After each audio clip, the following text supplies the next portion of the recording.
And welcome to another exciting edition of the SoCal Prep Report. We're straight along with my partner here, Bob Gibson. Happy you joined us.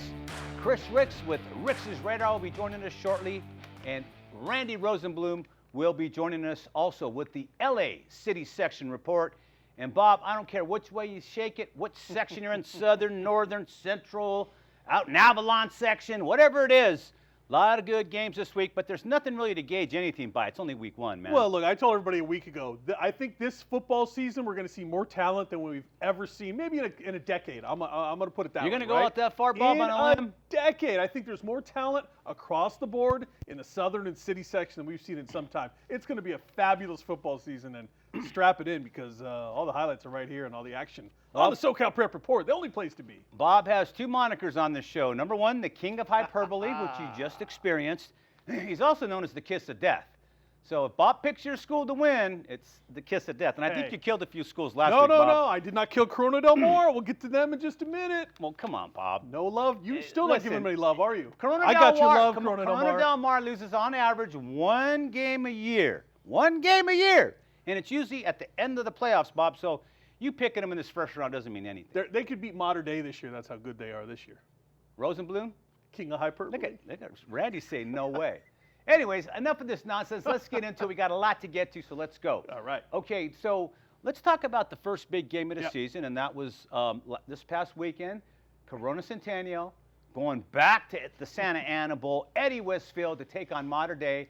That game didn't end very well last year, and it didn't end very well this year for Corona Centennial. Bob, same thing, pretty much the same scores last year. Yeah, I was out there. Yeah, I was out there, and you know, I expected it to be close. I thought it'd be a high-scoring game, but I thought it would be a little bit closer. I thought if Centennial has a chance at Mater Dei, it's going to be early in the season like this, where maybe things are just still a little bit kind of getting going for the Monarchs. They're not at top speed yet, but I'll tell you what happened is that, you know, the opening drive, they went to the 11-yard line. They stalled. They went for it. Nothing. Mater Dei gets the ball. 4 plays. Boom, they're in.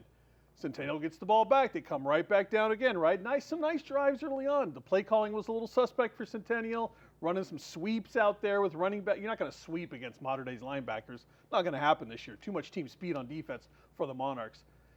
Once Centennial got down a little bit and Mater Dei kind of started to impose their will on them, it was all over. Yeah. So, you know, just too much. Mater Dei's too good on defense. Their offensive line, they play with that little bit of chip on their shoulder, a little bit chippy. They'll bully you around a little bit, but they're so good. And same result for Centennial. Centennial is Centennial. They are a very good football team, and they'll probably run the table the rest of this season.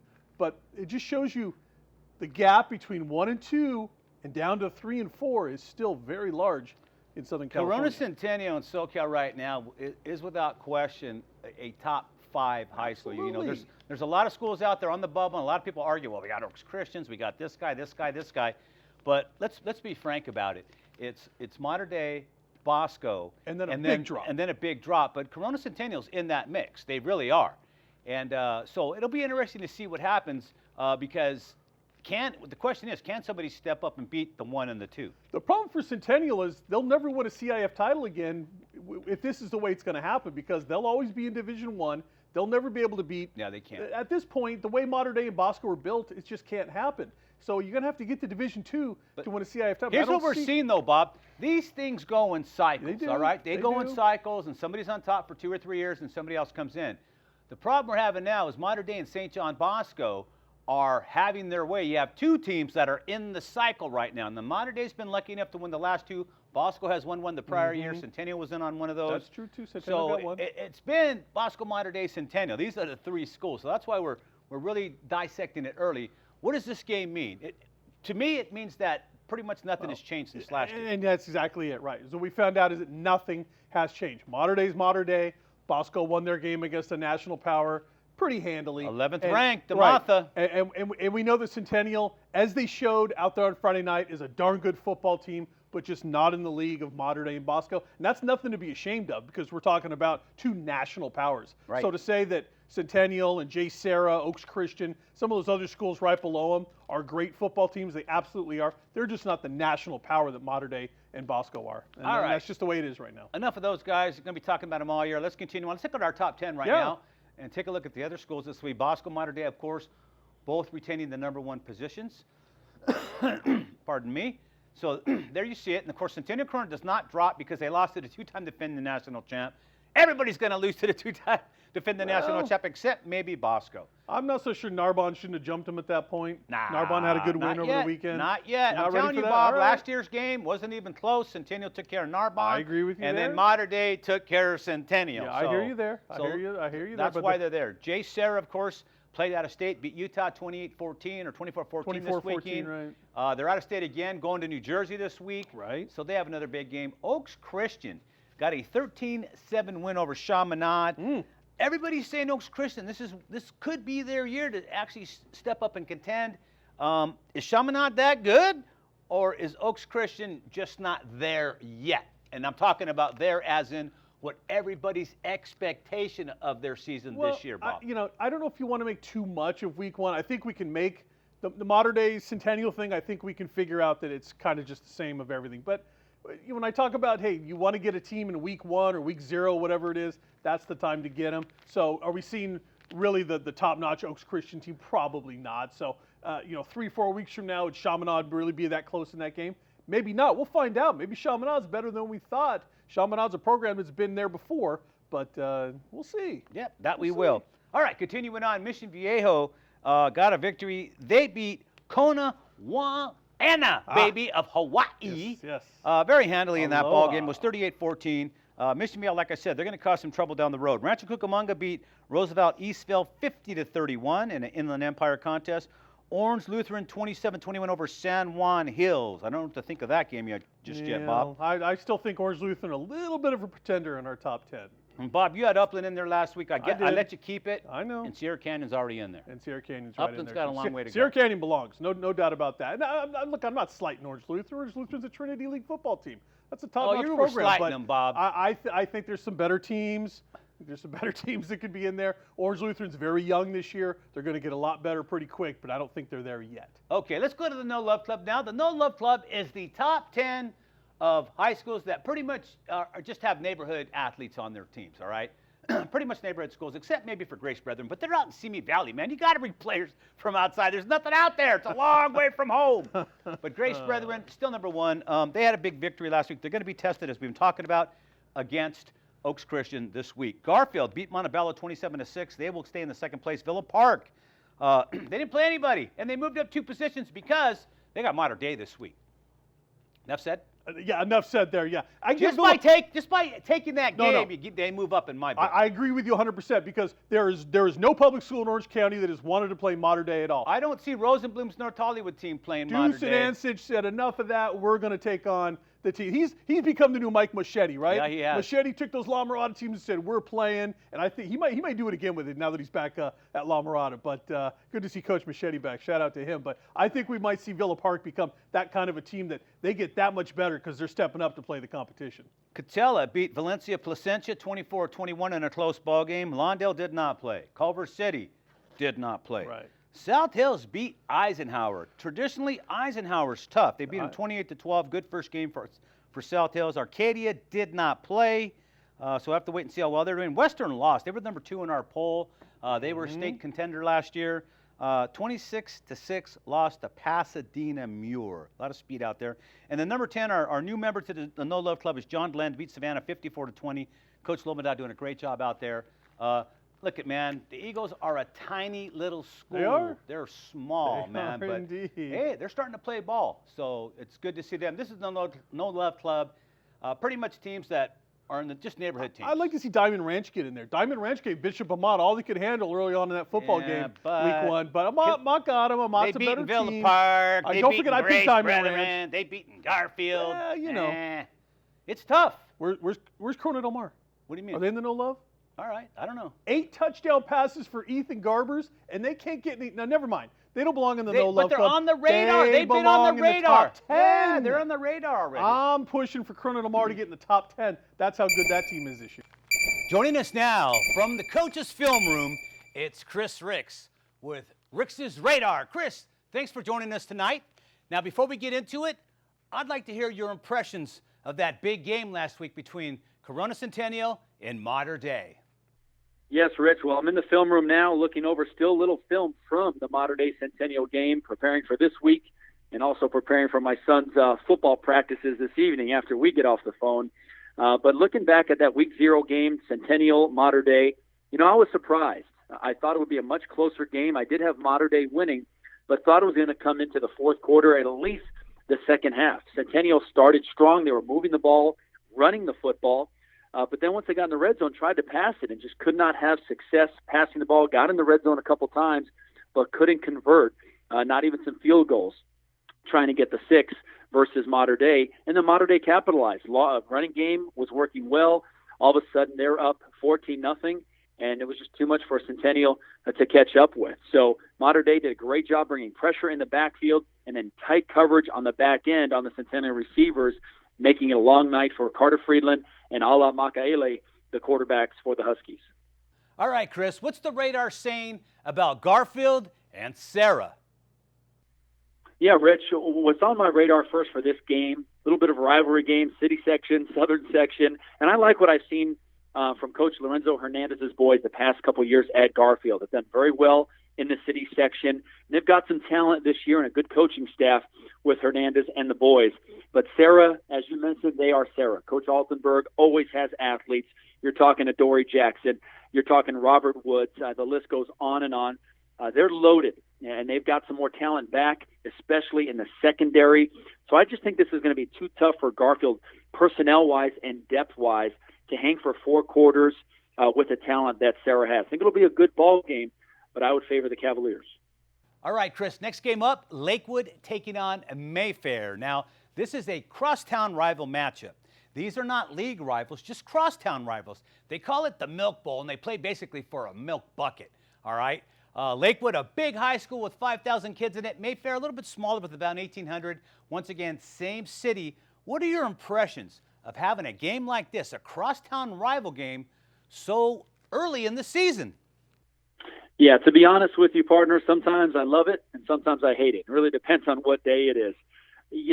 I'm not a huge fan of it this early because I like to save those rivalry games for the end of the season or at least mid-season. I'm a Florida State guy, so Florida State, Florida, it's always on Thanksgiving. You talk about SC, UCLA, some of the best rivalries. You want to build that up and wait for it till the end of the year. Sometimes, mid-season when you have USC, Notre Dame, that's fun. Now, the only positive I see about having it early is you don't have to worry about your boys getting up for the game.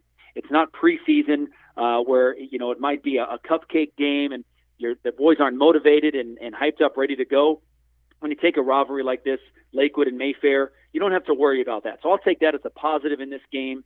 Lakewood has Scott Meyer returning to the linebacker area, a very talented guy in the second level, but they're going to need some time to get things going. And I was surprised how convincingly they got beat last week by Camarillo, 56-7 at home. That was a big surprise to me. So Mayfair is going to come to play. I think this game will be closer than a lot of people think, even with some of the talent that Lakewood has. The talent is not the same that it was a few years ago when you had guys like Jalen Green who went on to USC and some of the other talent when they beat Long Beach Poly. But they still got some dogs, and Camarillo's got some talent as well. So I think it'll be a very good game, but especially defensive-wise, I like Lakewood to win this ball game in a close one. Well, Chris, I like Mayfair in this ball game, and I'll tell you why. Coach Bedell, the head coach over there, Dirk Bedell, has done an outstanding job with the Monsoons. He's got him to the semifinals, the quarterfinals. Ever since he's been there, he's been in the playoffs, and that's the Mayfair way. So they really haven't taken a step back at all since Mike Fitz left, although he did win a ton of CIF championships. Give Coach Bedell some time. He'll be right there on that level. It's going to be a good ball game, though. It always is. Yes, I agree. Should be a fun one and a great rivalry. All right, Chris, the next game we're going to look at is Grace Brethren against Oaks Christian. Arguably the best game, the best matchup in the Southern section this week. What do you think about this one? Grace Brethren, an up-and-coming team. Oaks Christian is a team that's ready to break through again. They've already been to the top of the heap before. Again, what do you think about this one? I mean, we got to see Grace Brethren last year in the state championships, and they impressed me, not just with their players, but their coaching. Coach Henderson, love what he does with this program, how motivated they are, how inspired they are, and how they play just hard, tough-nosed football. That's what we saw in state, and that's what we're going to see again this year. This could possibly be the biggest game in Grace Brethren history. Going up against Oaks Christian, this is going to be a blockbuster game. Grace is going to come to hit Oaks in the mouth. They're not going to be intimidated by Oaks Christian. And to be honest with you, the Lions had a really tough time last week against Chaminade, a Chaminade team that is rebuilding to an extent with Ryan Stevens, 4-year varsity guy who's been gone. He's now at Johns Hopkins University playing quarterback. And they've had to replace some other guys. I thought that Oaks was going to beat Chaminade by maybe 3 or 4 touchdowns, and it was a very close game. So part of that is by Coach Croson, the way he coaches at Chaminade and how their players stepped up. But Oaks did not live up to expectation in week 0. So they've got to get some things figured out, because this Grace Brethren team, I believe, is better than that Chaminade team that they squeaked by last week. This will be a close one. It's going to be a fight for 4 quarters. All right, and one of the best games in the nation this week, St. John Bosco, Bellflower, taking on Don Bosco Prep in New Jersey. They're brother schools, man. They know each other very well, and they'll be down here at St. John Bosco. That's a big ball game. Chris, it's on your guys' network. Tell us about that ball game. Well, that's right. This will be our big CIF Southern Section Fox Game of the Week on TV, 7:30, Fox Sports West. Prime ticket this Friday, the Bosco Bowl. It'll be Don Bosco from New Jersey traveling out here to the Golden State to take on brother school, if you will, St. John Bosco. And the Braves just coming off a big win versus DeMatha of Maryland. This was a top 20 team nationally, and they beat them convincingly by 28. And really looking at that film of this past week's game with Bosco and DeMatha, they got a lot of players in that game, did the Braves. They played a ton of guys, Rich, and it really started with the offense. DJ Uiagalelei, the big Clemson commit for St. John Bosco, started off slow, and I know playing in these big, hyped-up National League games right out of the gate, sometimes there's so much air in the balloon.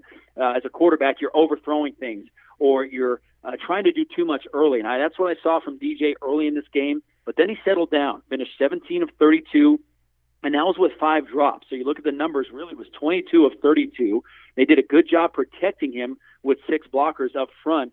So the offense ended up finishing strong.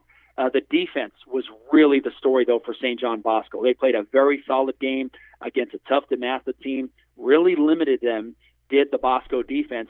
And they're going to have their hands full with the offense of Don Bosco Prep. It's a multiple spread offense.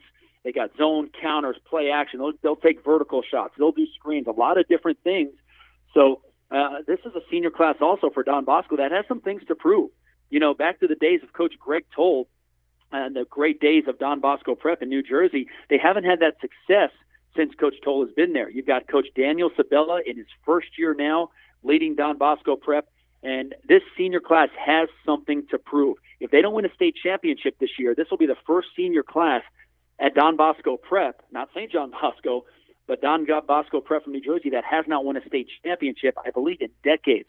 So these seniors have a chip on their shoulder. They're coming out to California with something to prove. They have a very aggressive defense, 3 seniors in their secondary, and they're going to have their hands full with the St. John Bosco perimeter passing game that gets the ball out quick. They'll screen you. They'll do a lot of different things.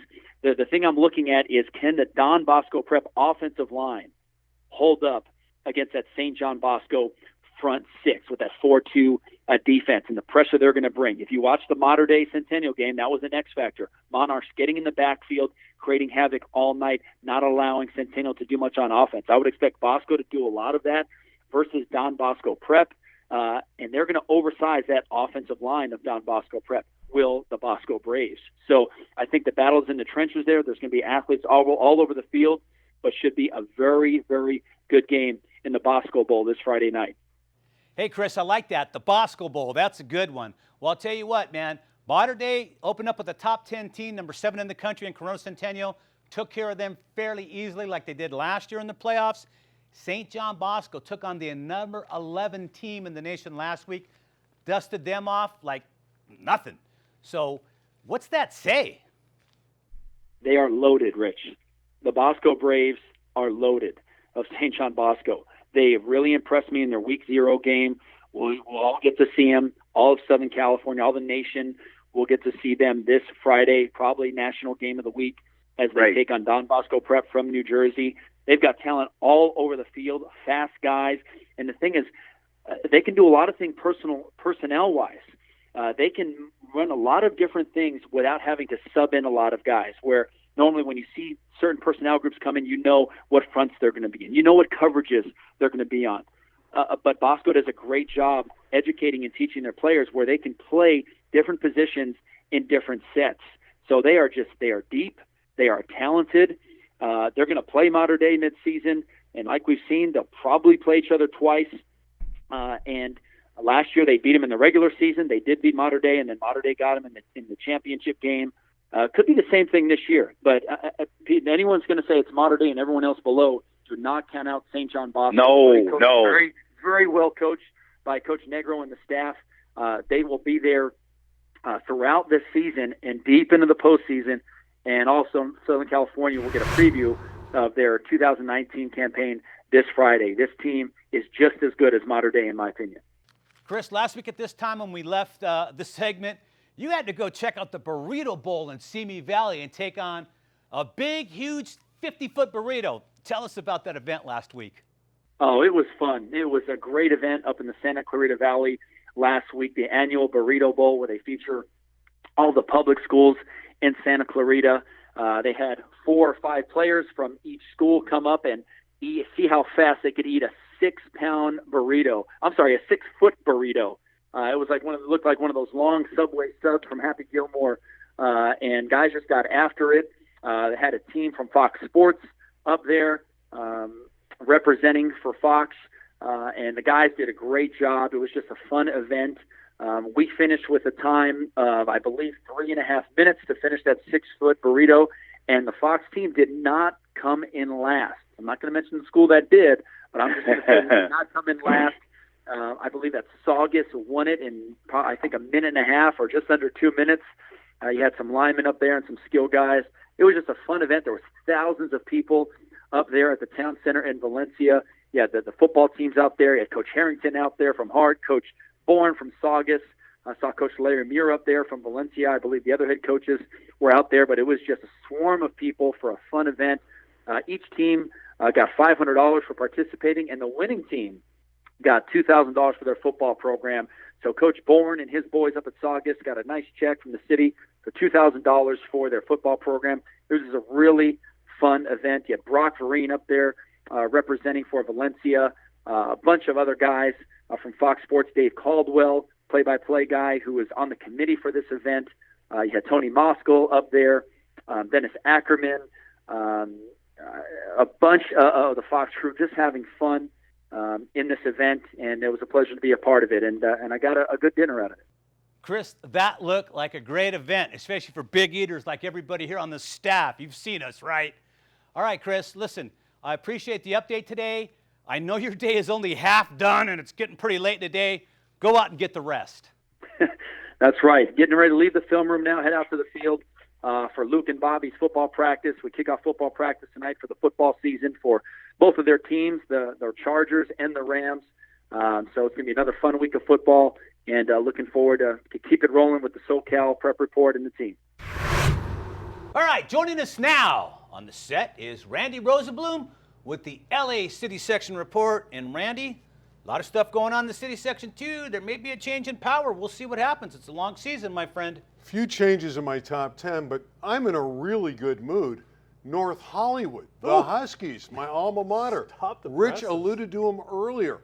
Rally, down 12-0 late, knock off View Park in the final minute, 13-12. One victory in 1 week.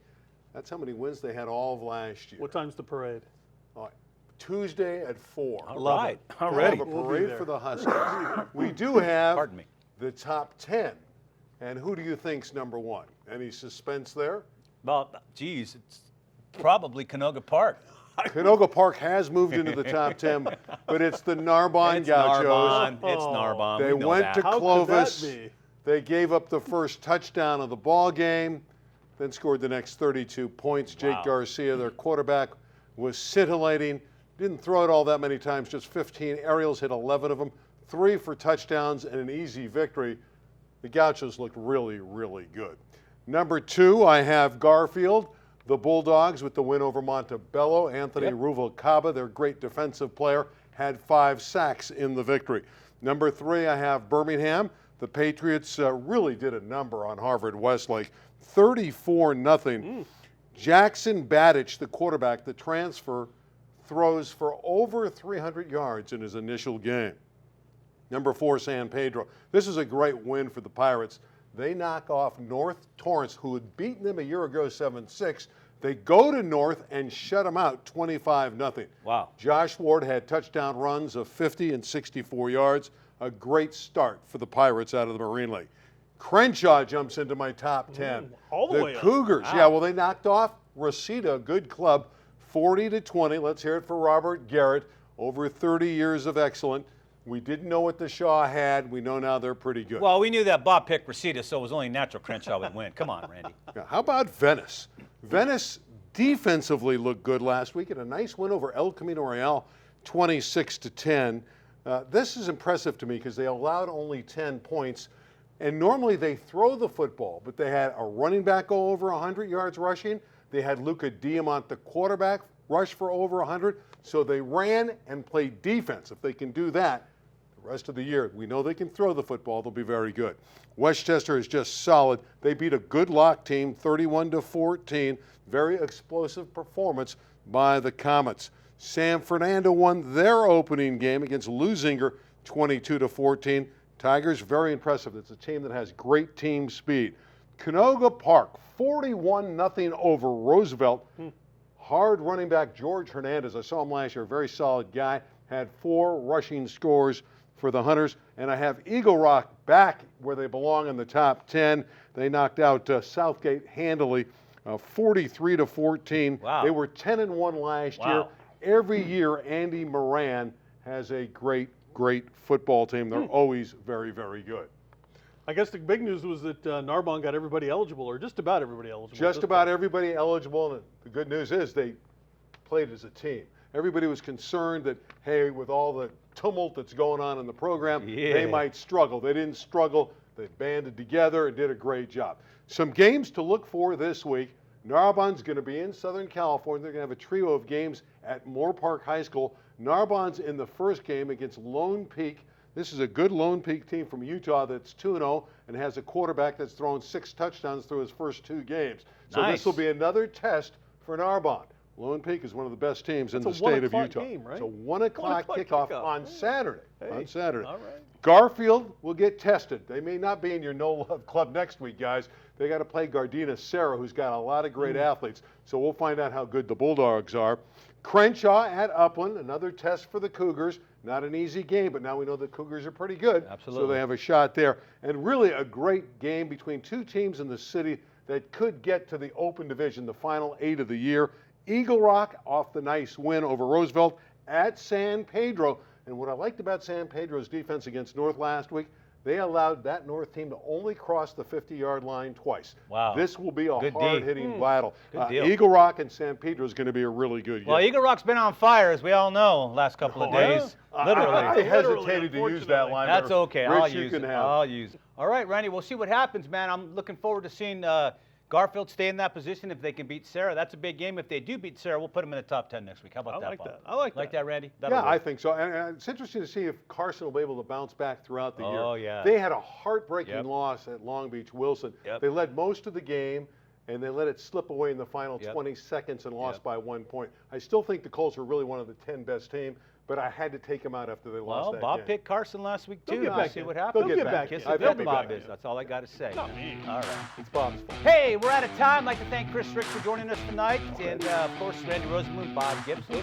And that's it, fellas. So we'll see y'all this weekend at some games somewhere in Southern California. Until then, on behalf of the guys on Rich's Racing, so long from your friends here at the SoCal Prep Report. Go Huskies.